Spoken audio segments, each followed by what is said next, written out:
Acá el árbitro lo amonesta a Padilla por simular.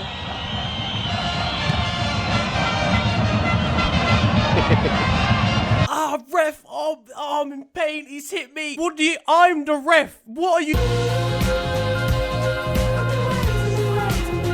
Strap me to an oak tree and call me Jennifer. It's football this week again. Who would have thought FTW is still running at a time when there hasn't even been football for not only a week, but for about 3 of them? You could argue this lockdown might be getting to my head. I'm still at home, I'm extremely bored. Someone posted a compilation for Pele on Twitter the other day and I genuinely watched it. My diet has gone downhill drastically. There's probably prison inmates getting better meals than me. I'm getting no exercise. I've got the fitness of Tanguy and Ndombele in your local park, and human interaction is at an all-time low. I'm having to make friends with the inanimate objects in my room.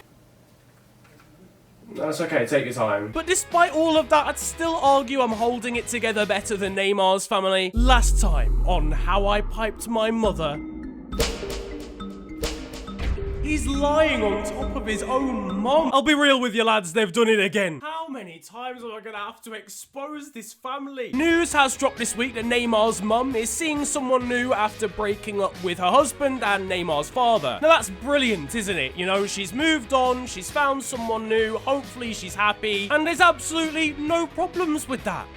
Except there are. There's many, spoiler alert, there's a lot of problems. He's 22. The new guy that Neymar'S mum is seeing is 22. Neymar is 28. Neymar'S potential stepdad is 6 years younger than Neymar himself. I've had enough. This doesn't even make sense. The biology here just isn't adding up, which in itself doesn't make sense because there's not much addition in science. Listen, I did A-level biology, okay? I know about these things. How is the family tree gonna work? There's children in this tree that are gonna have grandparents that are younger than their actual parents. Uncles are gonna be younger than cousins. Big man, this has just messed up the whole family situation. Neymar'S gonna be telling back in my day stories to his own father. People are gonna ask who raised the stepdad. His son probably did. This is out of control. Neymar'S gonna end up taking his own stepdad to uni. Who acts as who at parents' evening? I've got so many questions. This mum has completely discombobulated the whole family. In fairness, it was pretty raucous anyway. Neymar commented on his mum's Insta announcing the relationship about how happy he was. He was probably commenting through the tears given he's now got competition for his own mum. But then again, he's got his sister, so I guess that's okay. I mean, it's not okay at all.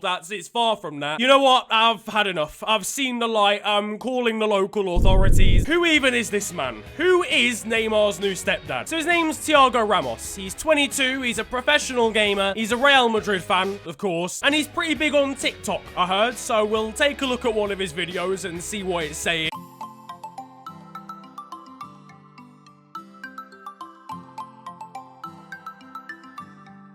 This is, no, I can't do this. I can't do this. If you're gonna be the stepdad of a famous footballer, you've gotta have better footwork still than this. I mean, what's the hip movement? And there's no dive at the end, so you can't be affiliated with Neymar anyway. All in all, this family is a lost cause, and there's no saving them. There just isn't. Another man in the headlines this week is Pogba-Souness, and it's all to do with Paul Pogba. Shock. So for those that don't know, Pogba-Souness is a pundit on Sky Sports in the UK, and he's had some very choice words to say about Paul Pogba, about his temperament, and about his effect in the changing room and whether he's a good player or not. He also was a pretty tidy player in his time. He won the Champions League equivalent with Liverpool as captain back in the 80s. And this has been going on for about a year and a half now, pretty much relentlessly. And having been rinsed by Pogba-Souness, Paul Pogba was asked about it in the media and responded by saying he didn't even really know who Pogba-Souness was. I hate to say it, I hope I don't sound ridiculous. I don't know who this man is. It got brought up on Sky Sports by Jamie Carragher along with Pogba-Souness, and they had a bit of a joke about it. But it's led to a debate on Twitter, firstly about who was better and also who's in the right. Now, for a start, anybody who wears their AirPods like this is already a wrong'un. That's 1-0 Pogba already. I'm sorry, I don't make the rules. Having said that, I doubt Paul Pogba could pull off a challenge like this in a game, so maybe it's a bit more even. Twitter had an absolute field day with the whole situation. Pogba-Souness, Liverpool legend 1980s, goals, skills, assists. Who's Pogba?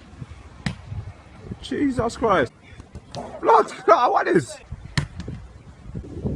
UK rapper Dave brought his opinion to the table, implying he'd heard kids say they want to be like Lampard or Ronaldinho or R9 when they grew up, but no one had ever said they wanted to be like Souness, which is hilarious, I can't lie, but none of his mates were alive when Souness was playing, so that's probably the reason. For a start, comparing them in ability is completely impossible and pointless. They're from completely different eras. The interviewer brought up medals. They both won a lot. Souness has won 5 titles, 3 European Cups. Pogba's won way more individual stuff, and he's won a World Cup. The actual argument here isn't really about ability or medals. It's about who's respected who. In my opinion, Souness doesn't respect Paul Pogba as a person or as a player, so I don't understand people saying that Pogba's being disrespectful when he comes out and says he doesn't know who he is. What should have happened is Pogba replying with, yeah, you see, I know there's a lot of punditry going on in the UK, and a lot of it's really high quality, but you've got to argue that Souness has got to be doing better there. Hello all, and welcome to The Beautiful Game, the segment where we take a look at the poetic and brilliant side of the game that we love. We are back by popular demand for yet more glorious beauty.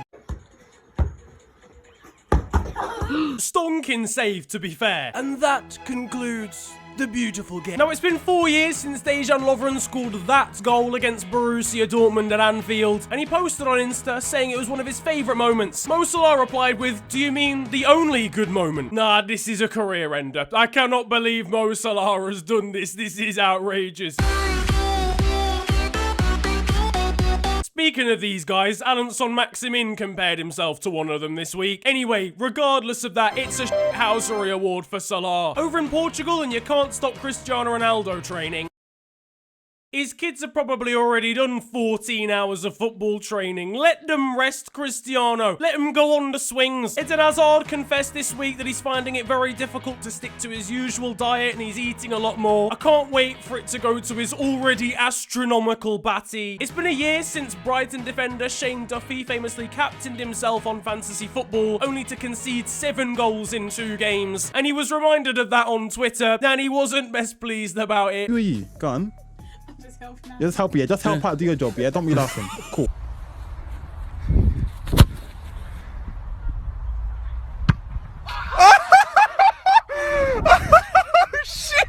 Alright, listen, Steve, it's a good finish, I'll give him that, but I can't give the goal. The guy crossing it in stood behind the goal, Steve. I know it's only in the park, but do you want an escape from how terrible life is right now? Well, why don't we take a look back down memory lane with FTW Rewind, taking a look at what was happening this week many, many years ago. So on this week, back in 1999, Ryan Giggs scored that solo goal for United against Arsenal in the FA Cup, and he showed off enough chest hair afterwards to lay carpets in 6 semi-detached houses. Remember the time Michael Jackson was invited to Craven Cottage to view Fulham beat Wigan 2-0? Wigan were bad, it was hardly a thriller, but there was a lot of pressure on Fulham's shoulders going into the game and they beat it. Alright, okay, I've gone too far, I'll stop. Nah, mate, it's calm. Don't stop till you get enough of the puns. Yeah, you know what? Cheers, mate. And back in 2001, Australia smashed the record for biggest win in a competitive football match by defeating American Samoa 31-0 across 90 minutes.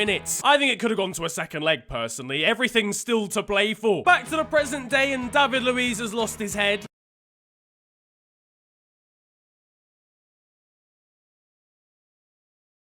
In adorable but also depressing news, this dog is better at ball sports than I will ever be. And Twitter provided arguably the best interaction of the week. Found some aerial pictures my dad took of the Ibrox in the mid-90s. The first couple show the corners have been filled in, but a second showed them still under construction. How tall is your dad? Now though, it is time for Still 0-0, and you guys know the score by now. This is a segment where we take a look at the best of Sunday League and amateur football from the course of the week. Again, this segment has no integrity anymore. This probably isn't from this week, but it was found this week and that's all that matters. And to be fair, it might be one of the best Still 0-0s we've actually had. So Streatham Rovers here are getting ready to face Sydenham. However, they're not exactly best pleased, and that's because Sydenham have rearranged the players on their team sheet so that the surnames spell out SRFC.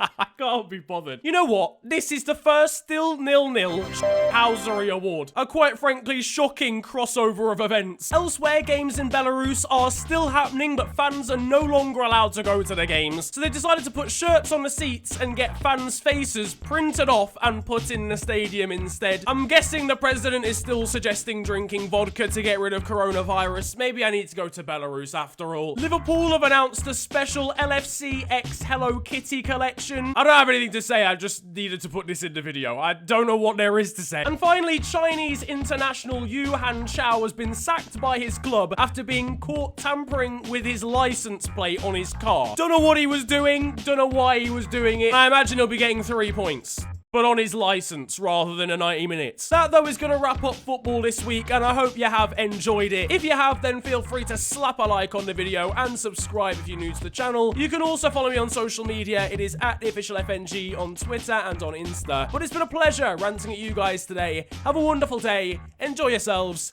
and goodbye.